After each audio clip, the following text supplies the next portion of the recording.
Good morning, student. Today we will discuss about the process of the transcription, or we can say that we will discuss about the mechanism of the transcription. ठीक है कि क्या क्या कैसे कैसे steps होते हैं इसके अंदर. तो first step is the base pairing. First step is the activation of ribonucleotide.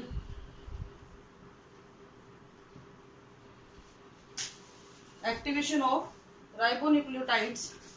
Second step is वही exposure of DNA. DNA का exposure होगा. The third step is base pairing.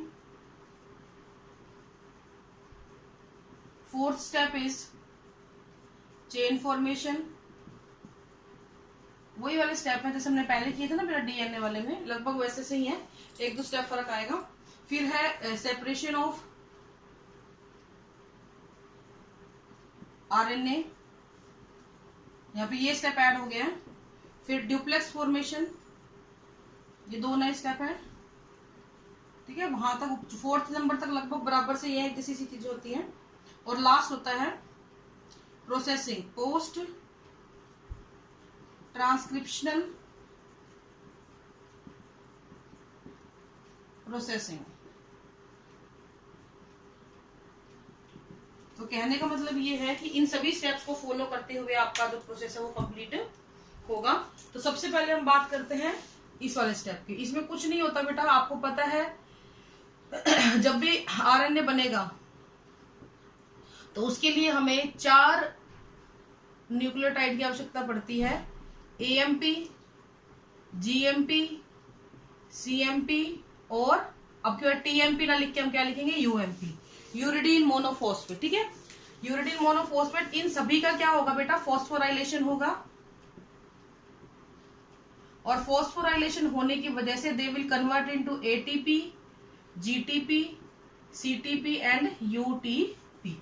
तो इस तरीके से जो है ये होगा. अब क्वेश्चन यहाँ पे आता है कि उसको हमने डीऑक्सी लिखा था, इसको राइबोस लिखा है. द रीजन इज यहाँ पे जो शुगर होती है वो कौन सी होती है बेटा, राइबोस शुगर होती है. ठीक है, इसलिए इसको ये बोल देते हैं डीऑक्सी ना बोल के एक्टिवेशन ऑफ राइबोन्यूक्लियोटाइड. तो अभी जो ये बना है ये वो पहले की तरह ही एक्ट एज सबस्ट्रेट की तरह काम करेगा, as well as it release the energy को भी रिलीज करेगा. तो ये दो काम करेगा फर्स्ट स्टेप के अंदर. The next step is exposure of DNA. इसकी हम बात करेंगे, डीएनए क्या कैसे एक्सपोजर होता है. तो आपको ये पता है कि डीएनए का जो एक सेगमेंट है उसको हम यूज करते हैं. डीएनए सेगमेंट को, पूरा डीएनए नहीं खुलेगा, DNA segment is exposed for transcription.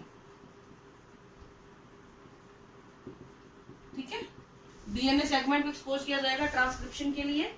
इसमें हम लोग क्या करते हैं, एक स्पेसिफिक सिग्नल मिलता है डीएनए को, उसके बाद जो होता है उस पर्टिकुलर रीजन को डिप्रेस करके ट्रांसक्राइब करना शुरू कर दिया जाता है. डीएनए के एक्सिस्ट्रोन को इज डिप्रेस्ड, यानी वो अपना कोई और काम नहीं करेगा, एंड ट्रांसक्राइब, सिर्फ क्या करेगा, ट्रांसक्राइब होगा.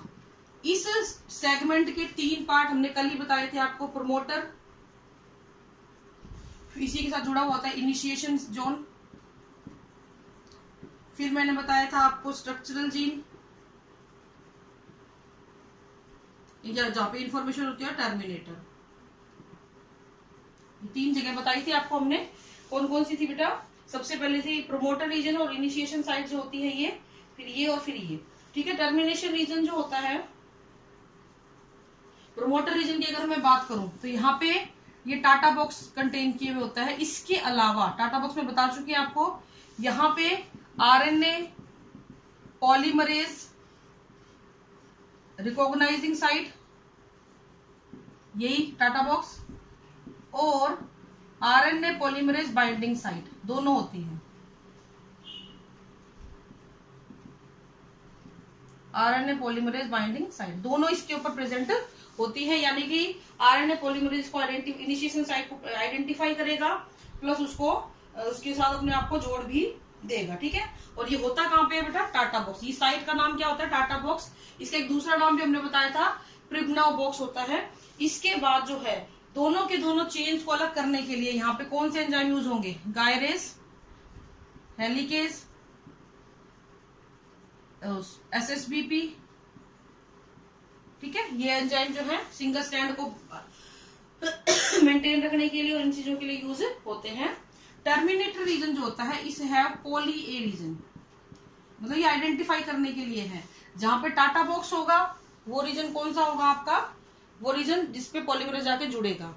पॉली ए आ गए यानी बहुत सारे ए इकट्ठे आने लगे, बहुत सारे ए बन गए, इसका मतलब है यहाँ पे चेन को क्या करना है, हमने एंड करना है। तो इस तरीके से आपका जो डीएनए का सीक्वेंस है वो हो जाता है।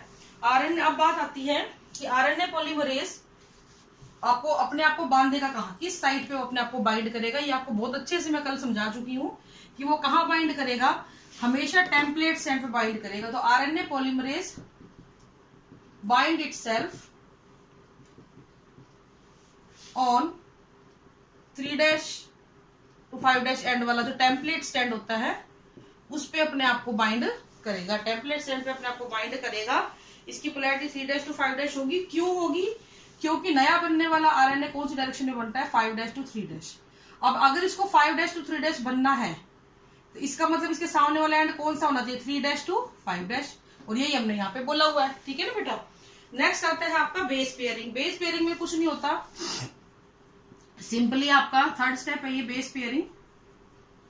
इसमें क्या होगा, ये जो एटीपी है, जीटीपी है, सीटीपी और यूटीपी, इनमें सब में से इनऑर्गेनिक फॉस्फेट निकल जाएगी और ये वापिस से मोनोफॉस्फेट में कन्वर्ट हो जाएंगे,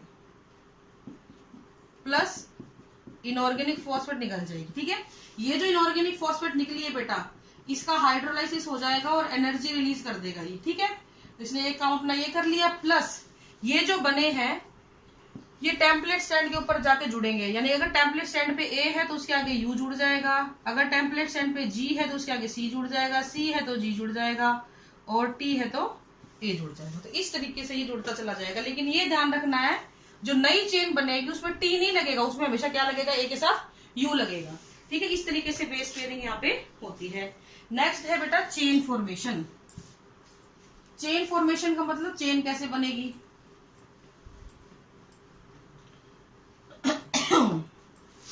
चेन फॉर्मेशन के लिए हमें बेटा एंजाइम की जरूरत होती है। कौन सा एंजाइम हमारे पास होता है यहाँ पे? प्रोकैरियोट्स के पास एक ही एंजाइम होता है, पॉलीमरेज, आरएनए पॉलीमरेज, ठीक है। जबकि यूकैरियोट के पास 3 तरीके के आरएनए पॉलीमरेज होते हैं, polymerase first, polymerase second and polymerase third. तो ये 3 तरीके के होते हैं और ये तीनों ही हेल्प करते हैं चेन को इनिशिएट करने के लिए। अब चेन जहां पे इनिशिएट होती है वहीं पे एक फैक्टर आता है, सिग्मा फैक्टर। ये इस तरीके से होता है, लाइक ये आपका आरएनए पॉलीमरेज है, इसके साथ ही ये पड़ा होता है और ये इस तरीके से हम इसको दिखा देते हैं डायग्राम में, इस तरीके से होता है। और जो आपका स्टैंड ऑफ डीएनए है, ठीक है, लाइक यहाँ पे आगे अगर यहां से इनिशिएशन करना है तो ये यहां आके जुड़ जाएगा ऐसे। तो सिग्मा फैक्टर क्या करता है, ये टाटा बॉक्स को आइडेंटिफाई करता है और जैसे ही इसका काम पूरा होता है ये बाहर निकल जाता है। और आगे कौन काम करेगा? आरएनए पॉलीमरेज अपना काम करेगा, यानी कि सभी बेसिस को आपस में जोड़ता चला जाएगा। सिग्मा फैक्टर जो होता है ये बाद अपना काम यानी सिर्फ साइड को इनिशिएट करता है, साइड को ढूंढता है और उसके बाद ये हट जाता है। लगभग 30 न्यूक्लियोटाइड पर सेकंड के हिसाब से यहाँ पे बेस पेयर चेन बनती है। 30 न्यूक्लियोटाइड पर सेकंड के हिसाब से चेन का फॉर्मेशन यहाँ पे होता है। इसके बाद जैसे ही ये एंजाइम जो होता है ये टर्मिनेशन रीजन पे पहुंचता है, वहां पे इस एंजाइम के साथ रो फैक्टर जुड़ जाता है और रो फैक्टर इस एंजाइम के साथ जैसे ही जुड़ेगा तो चेन क्या हो जाती है बेटा? टर्मिनेट हो जाएगी, चेन रुक जाएगी। तो सिग्मा फैक्टर ने साइट को चेन को शुरुआत करी, रो फैक्टर ने चेन को बंद किया, बीच में आरएनए पॉलीमरेज ने अपना काम किया। इसने क्या किया? इलोंगेशन ऑफ चेन की 30 न्यूक्लियोटाइड पर सेकंड के हिसाब से किया इसने अपना काम, ठीक है बेटा। इस तरीके से चेन का फॉर्मेशन होता चला जाता है। नेक्स्ट हम बात करते हैं सेपरेशन ऑफ आरएनए। अब देखिए जरा, अगर मैं बनाऊं डायग्राम तो कुछ इस तरीके से आप इसको बना लो, ये इजी रहता है थोड़ा सा समझने के लिए। अब यहाँ पे एक नई चेन बन गई आरएनए की, ये खुला हुआ स्टैंड, ये फ्री स्टैंड है, इसका कोई काम नहीं था, ये टेम्पलेट स्टैंड है, इसको यूज कर रहे हैं। अब इस चेन को क्या होता है, इसका यहाँ पे कोई काम नहीं है, तो ये क्या आ जाएगी बेटा, इस इंफॉर्मेशन को लेके बाहर आ जाती है। टर्मिनेशन जो होता है वो एटीपीएज एंजाइम को यूज करता है ताकि आपके जो कंप्लीट आरएनए चेन है वो पुश कर दी जाए बाहर की तरफ। बहुत सारे प्रोकैरियोट के अंदर ये जो आरएनए बाहर निकल के आता है ना बेटा, ये प्रोसेस्ड ही होता है, इसकी प्रोसेसिंग की जरूरत नहीं पड़ती है यूकैरियोट प्रोकैरियोट्स के अंदर। लेकिन जो यूकैरियोट्स होते हैं बेटा, उनके अंदर इनकी प्रोसेसिंग की जरूरत पड़ती है। द रीजन इज कि प्रोकैरियोट के अंदर साइटोप्लाज्म के अंदर ही सारा काम हो रहा है, ट्रांसक्रिप्शन भी हो रहा है, ट्रांसलेशन भी हो रहा है। तो जैसे ही आरएनए बाहर निकला उसका ट्रांसलेशन होना स्टार्ट हो गया। लेकिन यूकैरियोट में न्यूक्लियस के अंदर आरएनए बनता है, फिर वो साइटोप्लाज्म में जाता है, जिसकी वजह से उसकी प्रोसेसिंग भी होनी जरूरी हो जाती है। तो यूकैरियोट्स में प्रोसेसिंग होगी, ठीक है। तो इस तरीके से आपकी जो चेन है ये बाहर आ गई, इसके बाद में प्रोसेसिंग होगी। अब अगला जो स्टेप आपका आता है दैट इज ड्यूप्लेक्स फॉर्मेशन। अब देखिए जरा, ये चेन बाहर आ गई, ये आरएनए बाहर आ गया, और कौन सा आरएनए होता है बेटा, ये एमआरएनए होता है। अब देखो जरा, ये जो खाली जगह हैं ये वापिस से क्या करेंगे, अपने बॉन्ड को फॉर्म कर लेंगे, यानी हाइड्रोजन बॉन्ड जो टूटे हुए थे वो वापिस से जुड़ जाएंगे। और जो यहाँ पे एंजाइम काम कर रहे थे लाइक गायरेज, हेलिकेज, एसएसबीपी, अनवाइंडेज, ये सारे एंजाइम क्या होते हैं यहाँ से निकल जाएंगे, क्योंकि अब इनका काम क्या हो गया बेटा, खत्म हो गया, इनकी जरूरत नहीं है। तो ये सारे के सारे एंजाइम निकल गए, और जैसे ही ये निकले दोबारा से डीएनए अपने आप को बना लेते हैं। ऐसा नहीं है कि डीएनए ने एमआरएनए बनाया तो वो टूट ही गया, नहीं, वो दोबारा से अपने आप को फॉर्म कर लेता है। Now last topic, last step of the process, इसमें क्या होगा बेटा, जैसे आपका ये आरएनए आ गया, इस आरएनए को प्रोसेसिंग करनी पड़ती है, पोस्ट ट्रांसक्रिप्शनल प्रोसेसिंग बोलते हैं इसको। यानी ट्रांसक्रिप्शन तो हो गया, लेकिन इसको हम डायरेक्टली यूज नहीं कर सकते यूकैरियोट्स के अंदर खासकर। तो उस केस में इसकी प्रोसेसिंग की जाएगी, क्योंकि इसमें बहुत से रीजन ऐसे होते हैं जो हमारे काम के नहीं होते हैं, जिनको हम लोग बोलते हैं इंट्रॉन। ये नॉन फंक्शनल रीजन होते हैं, इनको रिमूव करने की जरूरत पड़ती है।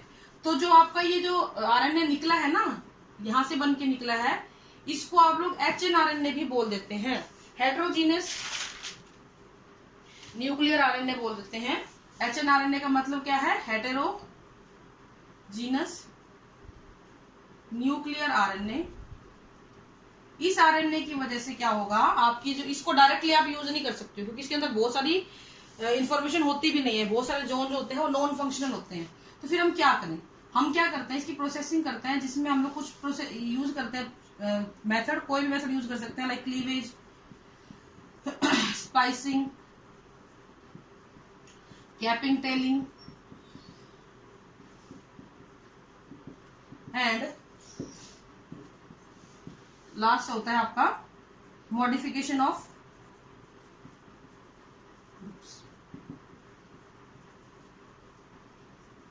ठीक है, मॉडिफिकेशन ऑफ मतलब एडिशन, ठीक है, न्यूक्लियोटाइड का ग्रुप, जो भी न्यूक्लियोटाइड ग्रुप है आपके, उनकी मॉडिफिकेशन की जाएगी।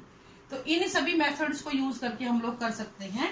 क्लीवेज के अंदर हम लोग क्या करते हैं बेटा, जितने भी लार्ज आरएनए है उसको छोटे छोटे टुकड़ों में तोड़ देते हैं, ठीक है। बीच वाले टुकड़े जो वेस्ट है वो यूज नहीं होंगे, जो काम के हैं वो यूज हो जाएंगे। स्प्लाइसिंग के अंदर हम क्या करते हैं बेटा, हम लोग जैसे ये आपका आरएनए है, इसका इतना टुकड़ा काम का, फिर बेकाम का, फिर काम का, फिर बेकाम का, तो मैं इसको ऐसे भर देती हूँ। जो बिना काम के है ना, यानी नॉन फंक्शनल है, जो इंट्रॉन है, उनको मैं कर देती हूँ। तो इतने इतने हिस्से को स्प्लाइसोसोम कॉम्प्लेक्स के द्वारा क्या कर दिया जाएगा, काटा जाएगा, ठीक है। और जो ये खाली हिस्से हैं इनको वापिस से लाइगेज के द्वारा जोड़ दिया जाएगा।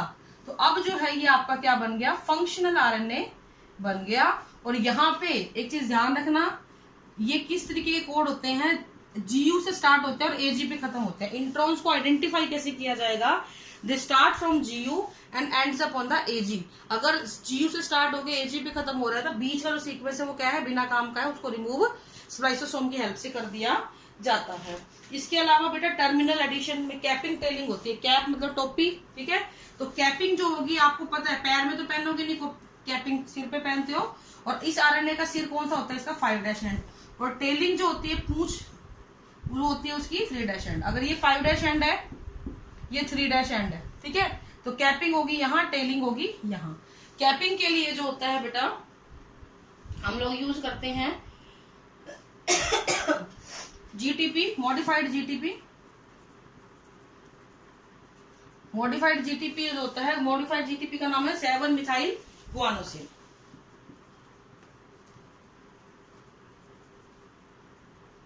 जीटीपी के लिए। और टेलिंग के लिए हम लोग पोली ए, पोली मतलब बहुत सारे ए को यूज करना शुरू करते हैं।